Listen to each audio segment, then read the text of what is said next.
This is South Sudan, the world's youngest country, a nation born out of hope. But today, that hope appears to be fading fast. South Sudan is on the brink of another civil war. Right now, peace is collapsing.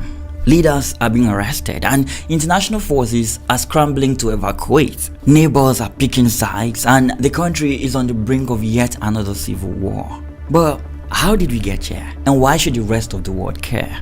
I want to walk you through the journey South Sudan took to get here, to help you better understand how selfish interest and lust for power has resulted in the crisis leading to the collapse of this young country. We're a tyrant in Juba who should be removed. It all began in 1956, and with the British, of course. Britain and Egypt had just relinquished their colonial control over Sudan, leading to the formation of the newly independent Republic of Sudan. But right from before independence, the North and South have been seeing tension rising between them. These internal divisions triggered decades of violent conflict, including 2 civil wars, with the second one ending in 2005. So it's 2005. The Second Sudanese Civil War has just ended. Part of the agreement that brings this war to an end gives this southern part of the country some form of autonomy from the central government over in Khartoum. With this agreement in place, an autonomous government of South Sudan is formed with this guy Salva Kiir as the president of the government of Southern Sudan. This was following the death of a man called John Garang. Salva Kiir is also named the first vice president of Sudan. Alongside him is his colleague Riek Machar, who is also named vice president of the Southern Sudan Autonomous Region. From here, plans are set in motion for a full independence movement. After years of bloody fighting, Southern Sudan's time has come. It's the first day of a week-long independence ballot in which voters will be asked whether they want to redraw the border, splitting the country in two. Between 9th and 15th January 2011, the region holds a referendum to determine whether South Sudan should become an independent country separate from Sudan. The result is an overwhelming yes. 98.83% of those who take part in the referendum want independence. On July 9, 2011, South Sudan becomes the world's newest country. For many South Sudanese, this feels like a dream come true. The streets of Juba are packed with people celebrating. They had fought for this moment. The world watches on as this guy, Salva Kiir, wearing his signature cowboy hat, and his colleague Riek Machar stand side by side to usher in a new era. But beneath the surface, something is missing. South Sudan, you see, was built on a shaky foundation, and as the early independence euphoria died down, the cracks started to show. A few months later, it was reported that South Sudan was at war with at least 7 armed groups in 9 of its 10 states, with tens of thousands of people displaced. The fighters accused the government of plotting to stay in power indefinitely, not fairly representing and supporting all tribal groups while neglecting development in rural areas. From the get-go, the South Sudanese government was confronted with an impossible task of uniting a nation divided along tribal lines. But no one could have predicted what was to come. By December 2011, tribal clashes had intensified. The economy was fragile. Institutions were weak and critical infrastructures were non-existent as the place had been devastated by conflict. Even though the country was rich in oil, it was landlocked and completely dependent on its neighbor, Sudan, to export it for them. Then the worst happened when a dispute with Sudan over oil transit fees led South Sudan shutting down oil production in 2012, crippling its own economy as a result. From here, the crisis was blown wide open. You see, even though everyone was smiling during the Independence Day celebrations, it is crucial to note that South Sudan's leaders had never really stopped fighting. When they stopped aiming guns at the government over in Khartoum, they simply turned them on themselves. To understand what happens next, I need to tell you the story of President Kiir and his first vice president, Riek Machar. The man Salva Kiir was barely 4-year-old when the first Sudanese civil war broke out in 1955. This happened just a year before Sudan's independence. His father was a local chief in the Dinka ethnic group. His people have herded cattle in the heart of Bahr el Ghazal, a region of South Sudan, for centuries. And this was where he grew up, amidst echoes of war with the central government in Khartoum. Kier, barely a child, saw soldiers march through his village. He saw chaos, hunger, and fear. The war defined his entire teenage years. By the late 1960s, Kier, still a teenager, decided to take part in this struggle. He joined the Anyanya, the Southern rebel movement, fighting in the First Civil War. This was a pivotal moment for him. But while Kier joined the rebel force to fight in the Sudanese Civil War, Riek Machar, who was born just 2 years after Salva Kiir in a small town in what is today Unity State, South Sudan, would take an entirely different path. Machar's father was also a local chief, but in the newer ethnic group. As the First Civil War neared its end, Machar found his way to Khartoum, from where he traveled abroad to the UK for studies at the University of Bradford. Back in Sudan, the civil war was still raging. Kier and his Anyanya rebels had taken to the bush at this point, fighting brutally against the government in guerrilla warfare that led to the death of many of his comrades. By the time the war ended with the Addis Ababa Agreement in 1972, granting the South a degree of autonomy, Kier, like many young fighters, did not fully trust the peace process. He quietly remained connected to military networks, suspicious of Khartoum's promises, and just a few years later, his skepticism would prove prophetic. Having obtained a PhD in mechanical engineering in 1984, Riek Machar was ready to return home. A newer son returning from the West with a doctorate. That alone gave him immense status back home. But status, you see, wasn't enough as Sudan was about to erupt yet again.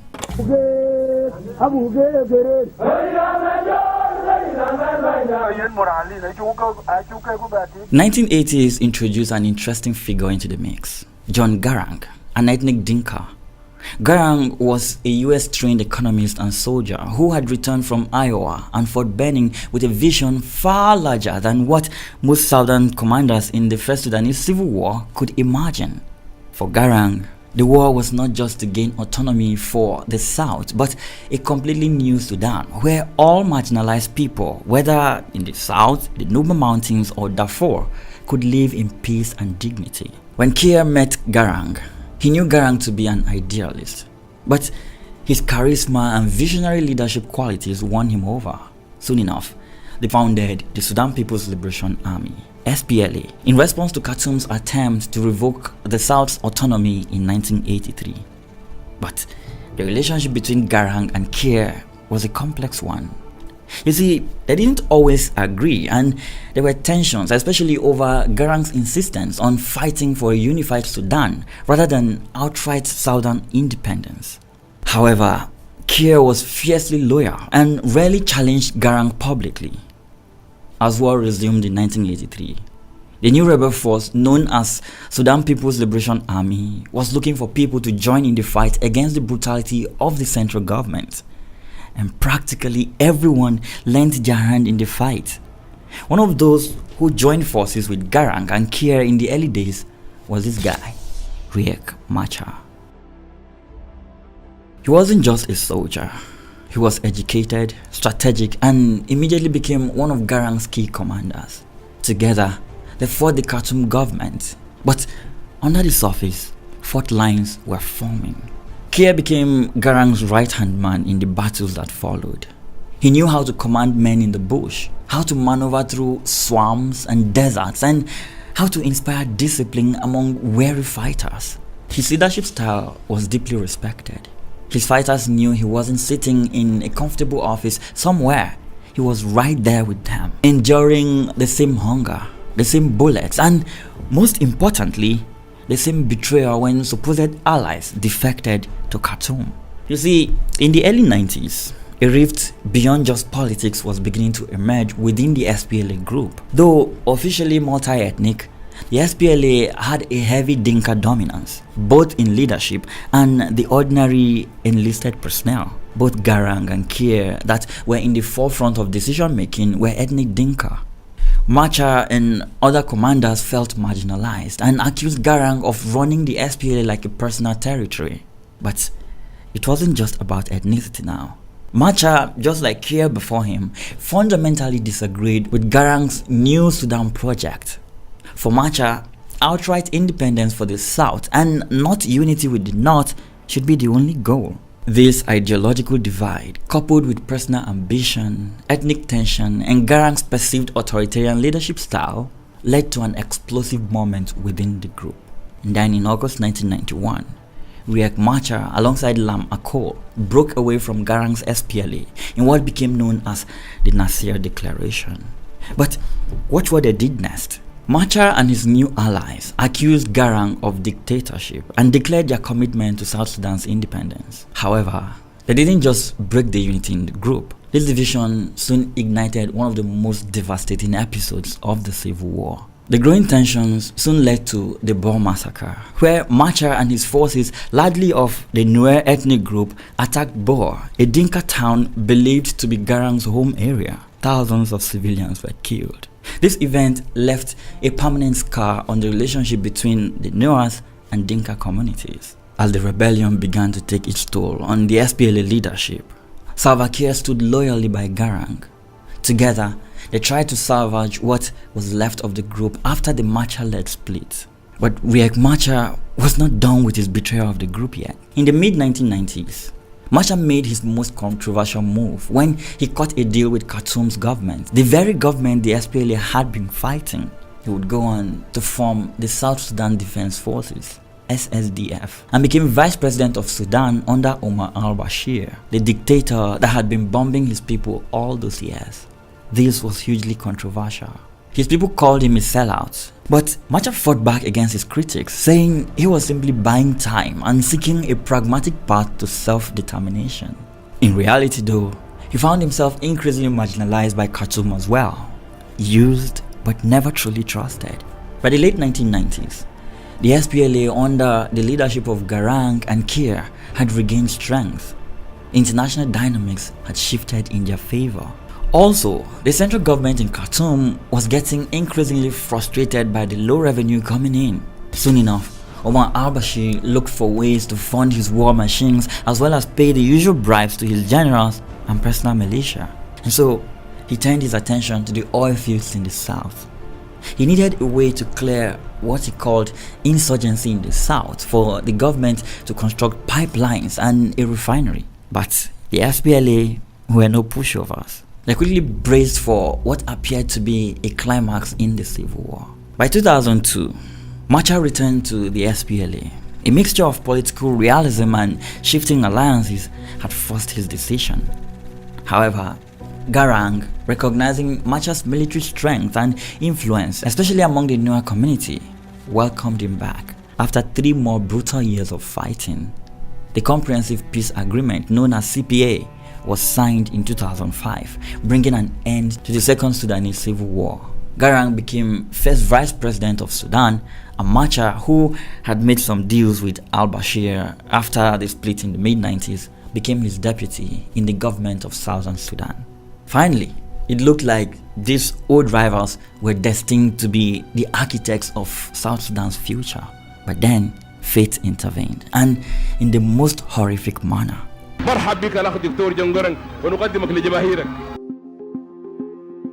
On July 30, 2005, only weeks after Garang was sworn in as Sudan's first vice president under the Comprehensive Peace Agreement, his helicopter went down in the hills of southern Sudan.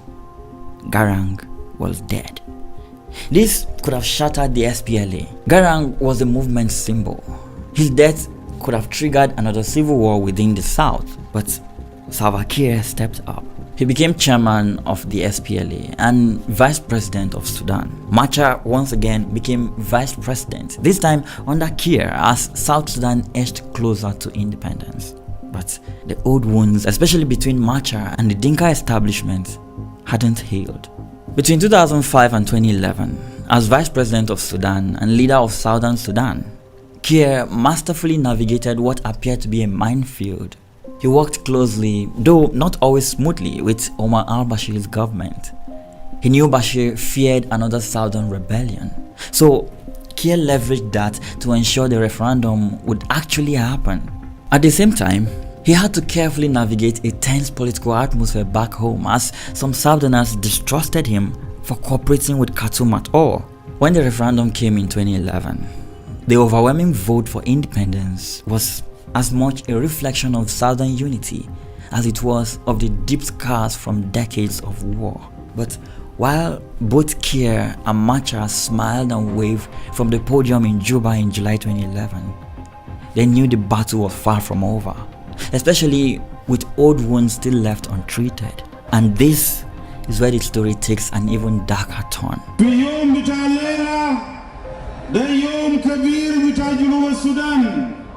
After independence, Kiir inherited a fragile state with no real institutions, a traumatized population, and a force that had never truly transitioned from guerrilla movement to national army.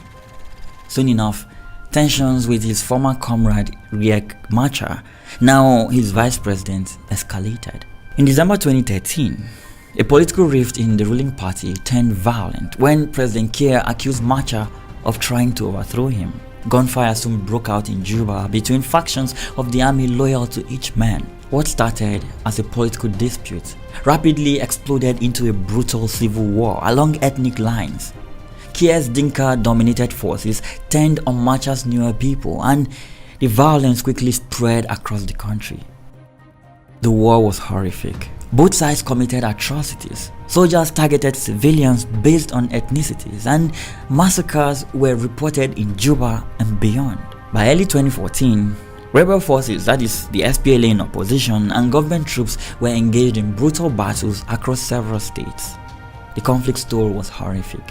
Hundreds of thousands were killed over the next 5 years, and nearly 4 million people, which is a third of the population, were uprooted from their homes. Hopes that oil wealth would bring prosperity were dashed by what the UN would later call a man-made catastrophe.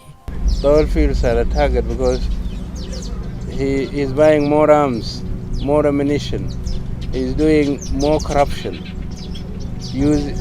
by exploiting our resources. As the fighting escalated, other countries became involved. Regional mediators from the Intergovernmental Authority on Development pushed for a truce as violence and atrocities mounted. Uganda intervened militarily in early 2014 to shore up Kiir's government, with President Yoweri Museveni's troops helping fight rebels near Juba and in the strategic town of Boa, a place which was attacked by Machar in the mid-90s. But despite ceasefire deals on paper, fighting continued. At this point, the world had to step in. The United States, which had been a major supporter of South Sudan's independence, imposed sanctions on the leaders. China, which had deep investments in South Sudan's oil, deployed peacekeepers. Ugandan troops continued to help Kiir in his fight to retain control. Kenya and Ethiopia tried to mediate peace. The UN set up one of its largest peacekeeping missions. By 2015, this intense international pressure seemed to prevail. Kiir and Machar finally signed the agreement on the resolution of the conflict. With the agreement signed, Machar returned to Juba in 2016 to form a unity government as vice president, but the peace was short-lived. In 2016, another round of violence erupted in Juba, forcing Machar to flee yet again. Hundreds of people, including UN peacekeepers, were killed in this renewed violence. The collapse of the 2015 deal plunged South Sudan back into war. By now, the humanitarian crisis was overwhelming.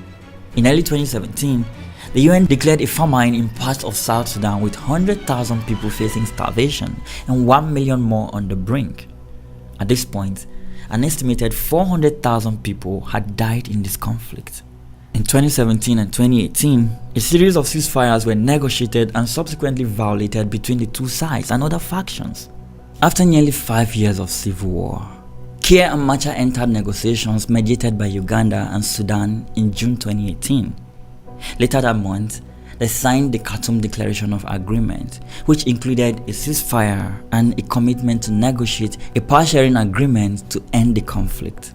This agreement was followed by a peace agreement to end the civil war signed by the government, Machar's opposition party, and several other rebel factions. In a symbolic moment, Machar returned again to Juba and shook President Kiir's hand, and he made amends to signal a new chapter of peace. However, trust was low and many armed groups remained outside the agreement. While the permanent ceasefire largely held, local violence persisted. In February 2020, a transitional government of national unity was finally formed, with Kiir as president and Machar as first vice president, alongside several other vice presidents. This unity government marked a hopeful step towards stability. Refugees slowly began to trickle home, and some displaced families left UN protection camps. But South Sudanese leaders continued to drag their feet when it came to implementation of the peace deal. Plans to unify the army and militias into a national force continued to stall, as did the creation of a new constitution and accountability for war crimes. Communal violence flared in parts of the country as local feuds and rogue commanders feared insecurity. Meanwhile, the economy remained in shambles. Oil production had fallen and global oil prices were low, leading to a cash crunch.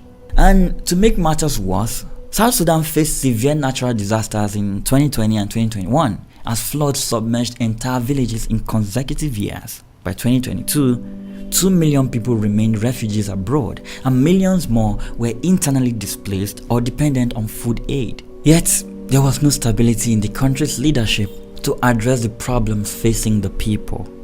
The transitional period was meant to lead to national elections after about 3 years, but little progress was made on key prerequisites. Citing incomplete reforms and insecurity, the unity government extended the transitional period by 2 more years in 2022, postponing elections that had been slated for 2023. As the leaders continued to delay the transition, tension was beginning to build again. Despite a ceasefire at the national level, violence persisted in pockets of the country, from deadly cattle raids and ethnic conflicts to clashes with holdout rebel groups. Soon enough, another conflict broke out in 2023, this time in Sudan between these two generals. Hundreds of civilians have been killed. More than 6.5 million people have left their homes. South Sudan became collateral damage in this new war, as fighting there disrupted the oil pipeline that South Sudan relies on, causing a shutdown of oil exports and a sharp economic contraction. Things continued to move from bad to worse for this new nation, almost like it was never meant to be. Then came 2025, and everything is beginning to unravel yet again. The announcement that President Kiir had dismissed his deputy, along with the entire cabinet, came as a surprise. Clashes between the South Sudan army and militia with ties to the Vice President Machar's party were first reported in January in western Equatorial State, but things have since intensified. On February 14th, intense fighting erupted between the South Sudanese army and an armed youth offshoot of the White Army, a militia affiliated with the opposition in Upper Nile State. This crisis worsened when, on March 4th, the militia reportedly overran an army base in Nasir, a major town near the Ethiopian border in Upper Nile. Several opposition leaders and allies of first Vice President Machar were arrested the following day, and Machar's house was surrounded by army forces, effectively placing him under house arrest. But this provocation, you see, was not from one party. President Kiir recently dismissed several key government officials in February as part of what he called a cabinet reshuffle. Some of these dismissals were viewed by Riek Machar as violating the 2018 peace agreement. And not long after this disagreement, violence broke out in western Bahr al-Ghazal in protest to these changes. President Kiir had also ordered the redeployment of forces in some areas, leading to violence in regions such as Nasir in Upper Nile. Unfortunately, a United Nations helicopter attempting to rescue soldiers from the area was attacked, and a UN crew member and South Sudanese general were killed. This attack was immediately traced to this group called the White Army, from the same ethnic Nuer community as Machar. This has led to suspicions that Vice President Machar may have had knowledge of this. As this conflict threatens to escalate, different neighboring countries are monitoring the situation. Uganda has since deployed special forces to the country, stating that, quote, "We, the UPDF, that is Ugandan military, only recognize one president of South Sudan, His Excellency Salva Kiir. Any move against him is a declaration of war against Uganda." Ugandan President Yoweri Museveni has previously intervened militarily on the side of Kiir in South Sudan and is looking to continue in that regard should the need arise. Right now, South Sudan stands at a crossroad. The unity government is under growing pressure to deliver, but infighting amongst the leaders is preventing any real progress. The next big milestones are drafting a new constitution, completing the unified army, and holding credible elections by December 2026. But will this happen?